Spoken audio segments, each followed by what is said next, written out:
Hello and welcome to Leaders of Tomorrow, the only show on Indian television right now where you, the MSME, get center stage. This is ETNA, special daily initiative to give MSMEs and entrepreneurs the opportunity to be front and center on every industry. Today on Direct Connect, a panel of experts will answer your questions, and later on Small Giants, we'll feature Mexer Beverages and Instacash.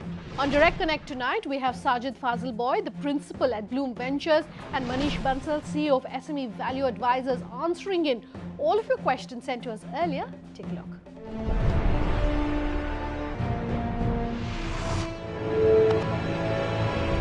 Gentlemen, Manish, Sajid, thank you very much for being with us here tonight.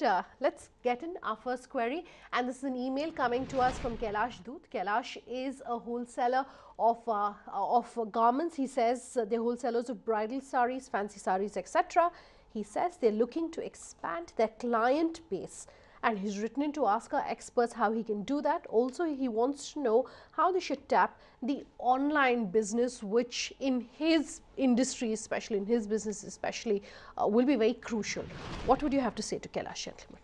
So I think the aim here is to get discovered, right? Just Dial is the fallback option for a lot of people. But in the web world, it makes sense to align with the Flipkarts of the world as well, Flipkart and Amazon. But there's also companies such as Nowfloats, which in fact build sites for you. They are search engine optimized and cater to local discovery. Therefore, a small merchant who is selling saris can actually get discovered online and is search engine optimized and can transact as well for a user. So this was something that could benefit. And also possibly looking at people like an Amazon, etc., who can further help him expand his base, Manish?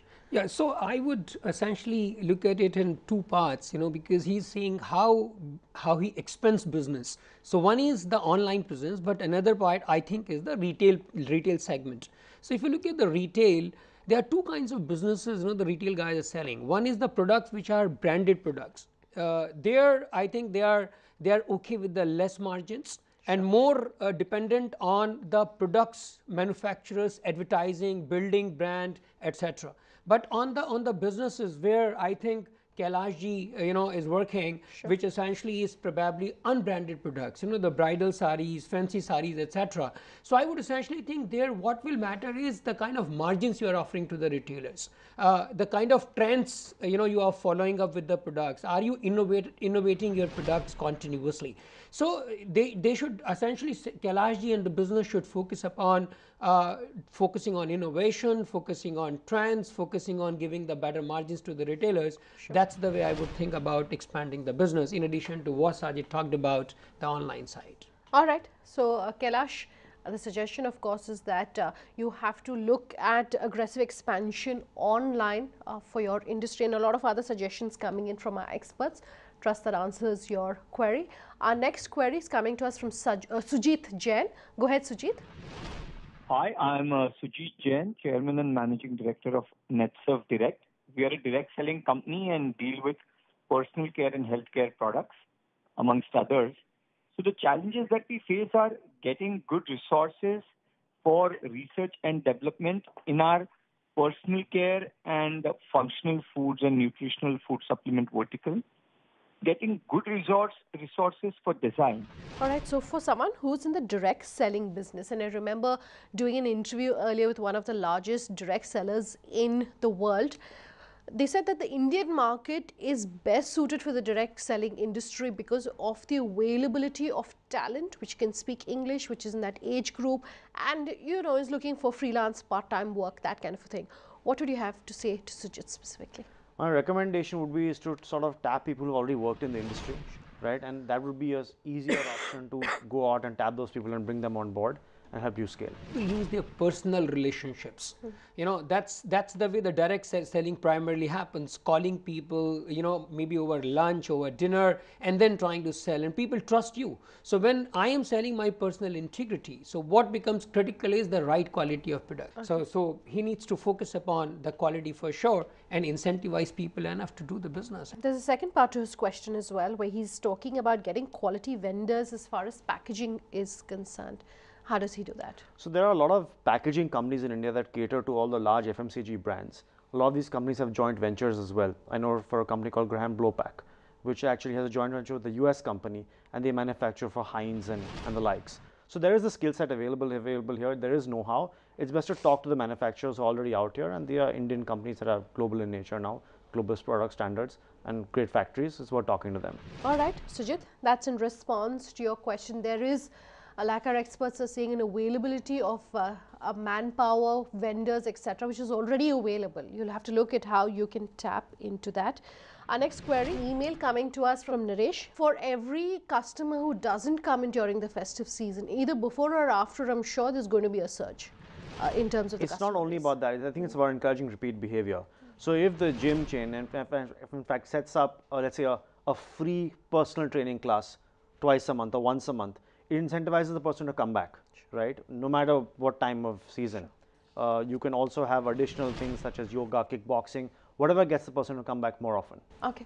See, there is seasonality in every business, Ananda. I would essentially think, and the preferences of people change during season. For example, during festival time, your preference may be spending time with your family or maybe traveling, and during that time you will see the people not visiting, gym or health related issues. So you have to accept the seasonality business and look for the ways, how do you basically tap or get those guys back post the season. Yeah, absolutely. So that's the way to do. And but value-added services, like he was saying, like or Sally talked dietitians, etc. All right, so that's good news for you then, Naresh, in terms of being able to ensure that the customer and the client base that you have come back, give them something to come back, give them that hook, like our experts are suggesting. Our next query is coming to us from Anurag Sharma. Go ahead, Anurag. I'm Anurag. I'm founder of a child healthcare software startup named as Kid Nurture, where we are working for early detection of health issues in children. Being a small startup, our problem is mainly related to the scaling of the company without investing too much in marketing. So how a small startup with minimum resources can scale the startup with the minimal marketing efforts, those are the problems we face.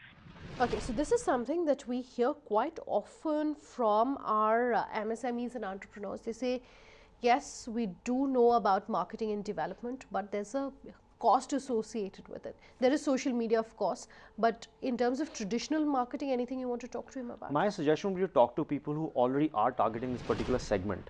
There is an example, there's a company called Baby Chakra that's building a community for young mothers.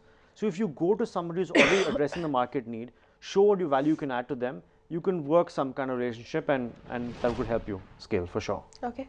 See, Sunanda, scaling up is always a challenge at every business. So when everyone has a problem, question we need to ask is how do we address that? In this particular case, if you see the formal education system, primarily schools are the place where the children get developed. Right. So the question Anurag needs to ask is, number one, he's competing with the schools or he's complementing his schools. Sure. If he's saying I'm positioning as competition to school, it's a very large challenge. I don't think we can address that here. But if he says I'm complementing to what schools are doing, the next question for him to ask is how do I connect with the schools? How do I incentivize them? Because their objective, you are only facilitating in accomplishment of their objectives. So if he can position himself well and maybe tie up with couple of schools to say, look, I can complement and our team can help develop the school children much better and the kudos will come back to you. I think if you position it well, communicate it well, there are enough people to experiment with the idea. Okay. All right, Anurag, look at synergies that you can develop. Look at how you can complement some of the existing systems, challenges, etc. that already are there in the market. All right, time for one last question, and this one is coming to us from Abhishek Jain. Go ahead, Abhishek. Generally financial institutions, especially public sector units, do not give all the products, banking products like, buyer's credit, factoring services, which are, cheaper sources of finance to small SMEs like us. Yeah, so I would like to know what is, means there are two questions basically. Like how do SMEs like small enterprises like us can, get these facilities? And second is like, why do financial institutions have a, mind block kind of a thing while offering these services? Finance, of course, is something that we talk about a lot on the Leaders of Tomorrow, and that's something that the MSMEs are most concerned about. But we have spoken in the past about factoring and discounting, but maybe, if you could sort of run him through that again in terms of what he needs to keep in mind. Sunanda, finance has never been an easy option. Problem when we deal with the SMEs is that they will blame everyone, the investor is not putting in money, lender is not giving me money, but they never ask a question, do I deserve money? Look within, because bankers' role is to give money, their business is to lend money. Why will they not lend money to you? Or investors like funds, their business is to invest money. Why will they not invest money? Probably you are not a deserving candidate because there is always a competition for that capital, be it the banker's capital, be it the investor's capital. So the question we need to ask is, are we a good business? Number one, are we a good businessman as well? And third, do our financials basically communicate these 2 points? Because if you are a good business and a good businessman, all that prudence should reflect somewhere in the financials. Okay, and this would be true specifically to his question of bill discounting and factoring? So I think it's everywhere. Bill discounting and factoring is only an alternative means of getting funded, right? So it's alternative way of funding, so it doesn't make a difference, So for me, anyone who is putting the capital will look at all those aspects which a banker will look for, or maybe an investor will look for. So that's where he needs to pay attention. All right, Abhishek, that's in response to your question. Manish, Sajid, we've run completely out of time. Gentlemen, thank you both for being with us here tonight. Time for a break. When we come back, we'll feature Mexer beverages and Instacash on our small giant segments tonight. Just stay tuned.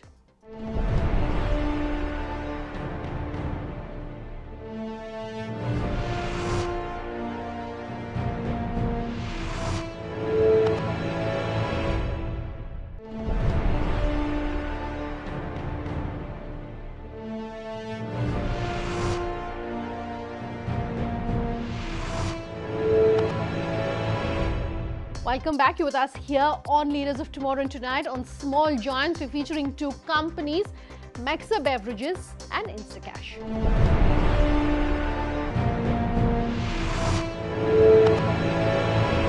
With the monsoons finally done, at least here in Mumbai, and the October heat coming up, one company is hoping to tap into that demand for innovative products in the F&B space.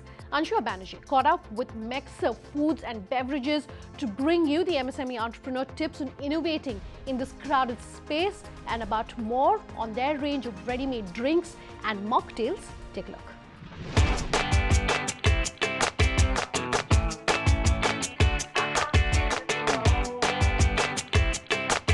A good mocktail is the one that you remember on a beautiful summer afternoon. It seems that there is no way you can make a decent mocktail at home with the perfect chemistry of ingredients. Bringing a unique solution to this universal problem is Mexer Food and Beverages, delivering ready-made mocktails with the right mix. It's a major challenge for an amateur to get the mocktail right, and now with Mexer we have mixtail and spicetail. So how have you customized these conventional mocktails and localized the products? What we have tried to do is, when we ran the first bit of samples, we have taken a lot of consumer feedback saying, well, what would they like? Would they like the mint flavor a lot more? Would they like sugar a little less? So we've tried to localize it per se like that. It's a lot easier to then come out with the perfect blend, so it fits the Indian consumer taste, and that's what we have tried to achieve with the flavors here. So we have not really looked at how it's done internationally, but to make it more localized, so it's more palatable for the Indian consumers. Please talk to us about your funding journey. Do you think it's easy to get investors for a business like this? It's an interesting question. We've been self-funded so far. I think going forward, we are open to the idea of having an investor on board, but we are not actively at the moment seeking it. I think what we really want is a strategic investor who helps us grow the business to the next level. I think that is more important. So making a mocktail is a craft, I believe, and you definitely made day drinking an activity. So are you planning to introduce new products in your portfolio?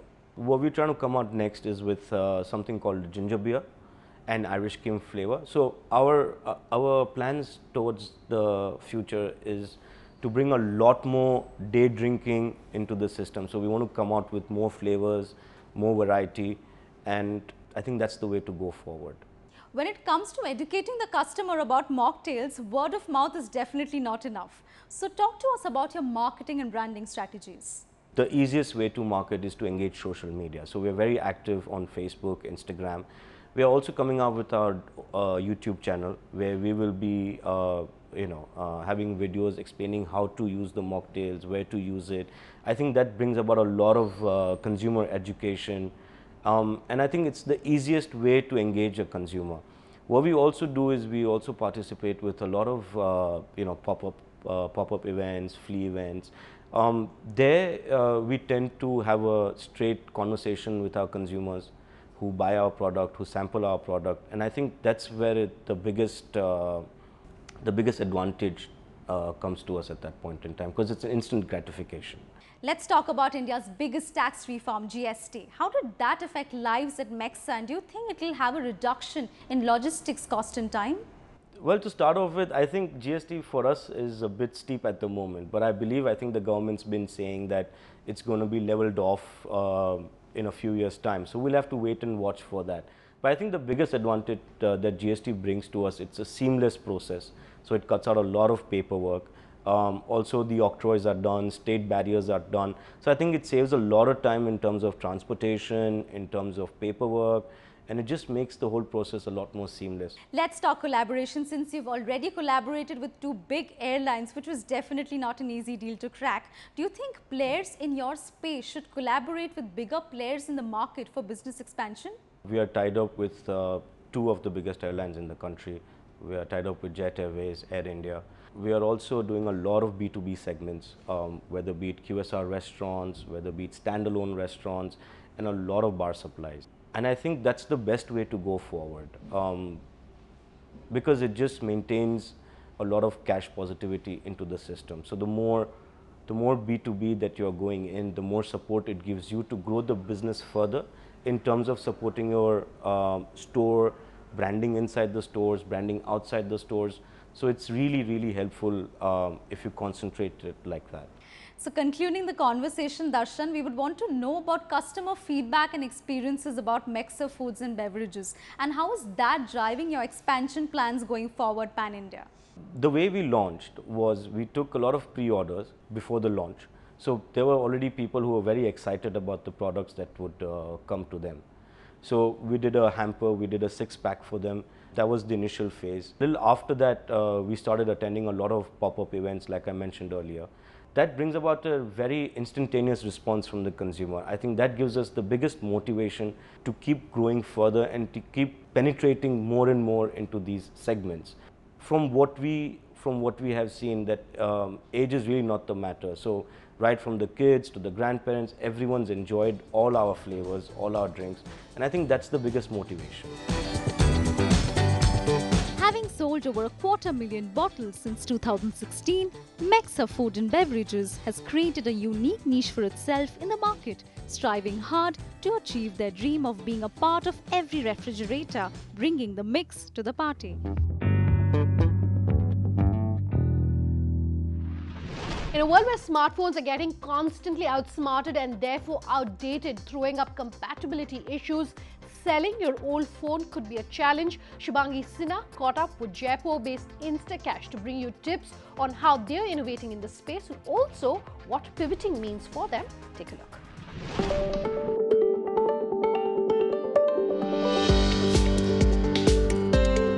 If you believe the Moore's law, every new technology theoretically gets obsolete after 18 months.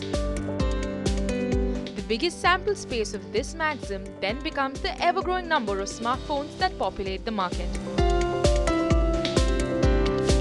With new generation phones flooding the market every year, consumers often switch devices to stay on top of what their smartphones can offer. Jaipur-based Instacash promises to help its consumers sell their old phones in under a minute.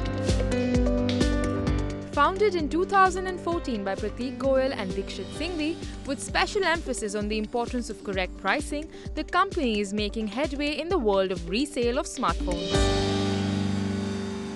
Talking to you about your company, now I understand that you're able to promise to your consumers the best price for their smartphones in under 60 seconds. So walk us through that, and how does that work? Primary reason why we are able to do that is data. So what we look at is our pricing is data driven. We have built algorithms that scan the market for today's price and offer an automated solution for the right value for their phones. So what happens is, once a consumer is looking to sell its phone, they download our app, and our app gives them a complete diagnostics of their phone. And this diagnostic would be something similar to what a quality control would look like in a manufacturing unit, right? So it's not something new that we have brought up, it's the use case that we brought here. So a user would typically understand whether there are certain functional issues or physical issues on their phone by using our app itself, and at the end of the 60 seconds you get the price of your phone. That's simple. So for a consumer, once he decides, okay, this price is good for me, they place the order. Logistic partner visits the home of consumer, rerun the app, and this order is complete. So before the logistic partner actually picks up the phone from the home of a consumer, the money actually hits the account of that consumer. So that's how we maintain the quality that we assure. Right. So now talking to you about competition, really, there are two types of competitions which a company like you probably faces. Let me first talk to you about the larger e-commerce players, whether it's an Amazon or a Snapdeal. They offer the option to their consumers to be able to exchange their mobiles. Right. How do you think in that case do you stay relevant? See, it's all about focus. So while an e-commerce major like Amazon you mentioned would always prefer to sell the new product, they're not able to give a very high value or right kind of value to the product that a customer wants to sell. Alongside, when we talk to any consumer, we actually take care of all those diagnostics, all those that we have built in our app itself. So it builds a trust, right? So a consumer would get the right price for what his product is, and that's how we are actually able to maintain our differentiation from e-commerce marketplaces. And I would say that e-commerce players would always love to tie up with us, and we are working with a couple of those right now as service provider on their platform. And just like another logistic partner would do, we are actually empowering all the exchange program with on their platforms. Sure, but what about the competition on the other spectrum, which is companies who are probably a similar size to yours, or for example, let us take Cashify. Now they do something which is very similar to what you are offering. So how is it that you're able to differentiate yourself? Our core philosophy is we don't want manual intervention in terms of phone diagnosis or any kind of that. So we don't want it to be subjective. So what we do is we have a very objective analysis of phone, and that's how we empower our customers and create a differentiated value. And that's the reason, the whole reason is we are able to give them a better offering in terms of pricing. Right, so you are analyzing user behavior in a way to be able to push your products forward. Right. So taking that point forward, really, then do you think that to your mind this is possibly a market which is more populated by consumers in the metro city, as opposed to say a tier 2 or a tier 3 city where the disposable incomes may not be that much, or the awareness of a program which allows them to resell their phones may not be that much? So how do you think in that case placing a company like yours in a tier 2 or tier 3 city would play out? See, it's all the consumer behavior, as you mentioned, we track, right? So in a tier 2 or tier 3 city, the primary motive of a consumer might not be the money, but the kind of time they have in order to analyze the kind of price offers they can get, which is not available in terms, when you look at the metro city, a person is looking more towards getting more convenient solution. He won't prefer, going to a nearby, let's say, Ram mobile communication store, but he would prefer that, a quick swap on the mobile phone app and getting a price, and somebody gets it picked up, right? So he would not mind getting 500 or 1000 rupees lesser, but a convenience, that is something, it is in top of mind in a consumer living in metro. So that's the reason why we are focusing primarily, at the metro cities for now, and we'll go, next step from there. Right, so now talking to you about the government regulation which really surrounds this. Now, as far as I understand, there is no specific law or a rule which governs the exchange or buyback of devices. So how is it that you're able to stay within the legal terms and still be able to offer the best price and the best case scenario to your consumers? Right, as you clearly mentioned, there is no specific regulation in terms of which regulates the buying and selling of a used product. While our alternate industry in cars, in the other segments, there is a lot of organized work being done. Yet we are yet to see something like that coming into the mobile and smartphone and laptops industry. So we have plans of bringing in blockchain specifically as a solution, where we can track the the ownership of a mobile phone or any another asset. Changing the way consumers view re-commerce of smartphones and bringing efficient technology to predict correct value, Instacash is able to ensure consumers can hop from device to device without burning a hole in their pockets. Completely out of time then on this episode of Leaders of Tomorrow. If you have any questions for us or you want to be featured here on the show, you can always write in at leadersoftomorrow@timesgroup.com. On social media, tweet at me personally at Sunanda_J or LOT_ET now. On Facebook, reach us on Leaders of Tomorrow on ET now or call us on that number you see on the screen. We love hearing from you and promise to have all your questions answered. Thanks for watching. Have a good night.